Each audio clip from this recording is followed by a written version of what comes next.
I had to restart the program twice. What happened, like I said, when I left the program, there had to be close to 70 kids on the team. Well, when I took it over again, what year was that, 79? I think it was 79.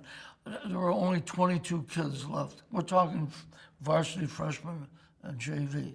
There were 22 kids, and they were not very good wrestlers. I mean, they were good kids. They had a lot of heart, but they didn't do things exactly right on the mats. Anyway, we had a real difficult time.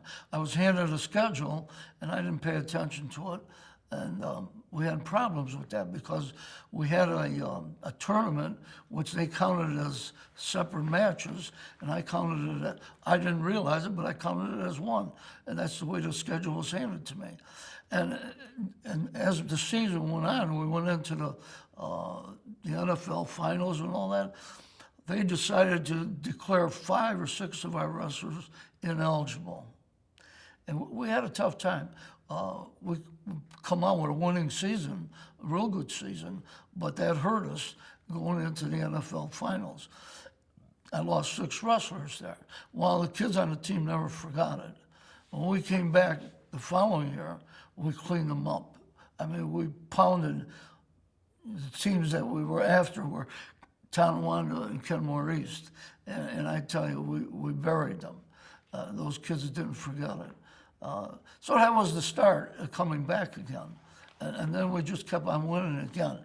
But with the thing I did there to get the program back, I went down to Colonial Village.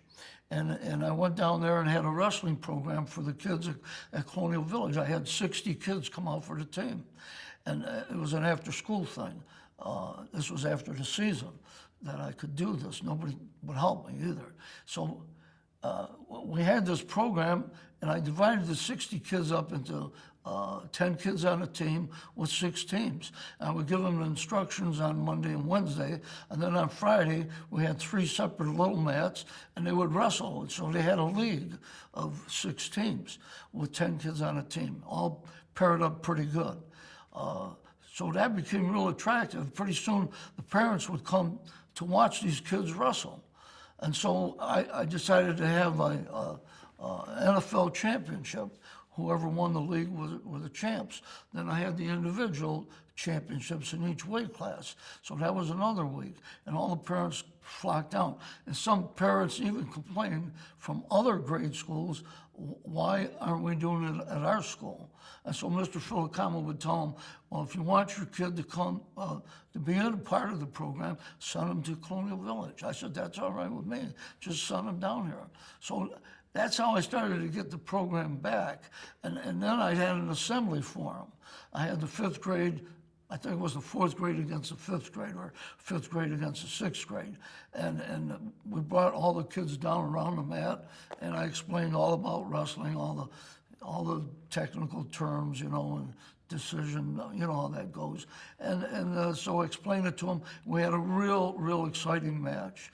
And then I got it back again, see, and I had kids coming up in the program again.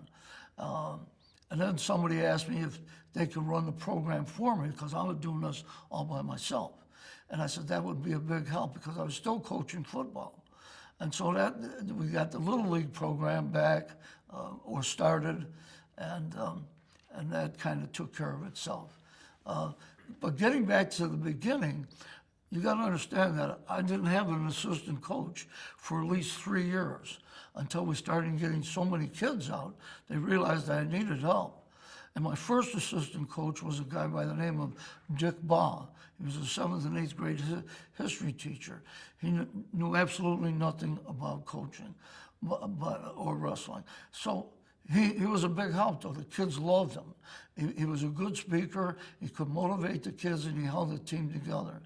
And then after Dick Baugh, I believe I had a guy by the name of Dick McCurdy, also a kid that never wrestled before and never coached before. But he was likable, see? And all the junior high kids loved him. And he was like the Pied Piper. He brought, I don't know how many kids to practice with him. He was recruiting everybody. And that really built the program up for us. Those two guys were really responsible. And then, of course, Dennis Madison got in there, and I was with him for a while. But most of my coaches never coached before, or never wrestled either. We had, of course, Dixon was a good coach and he was a good wrestler, but he had never coached before until he came on with me. And same with Dennis Madison, never wrestled. And of course, he learned his wrestling when he came with me in the program. I'm trying to think of some of the other coaches. I had John LaChance wrestled but never coached. I had Bruce Fraser, but he didn't even know what wrestling was. So we can go on down the line. I had a good coach in John DiLorenzo, but he didn't stay with me long enough. But he never coached before, but he was a good wrestler. He would have been a great coach. So he was with me. He was a big help. But I go right down the line. There were Greg Grimmer, a lot of wrestlers like yourself would come back and help out in the program. And that was good. But like I said, I never technically had anybody that coached before come into the program. So they all came on as a JV assistant to me.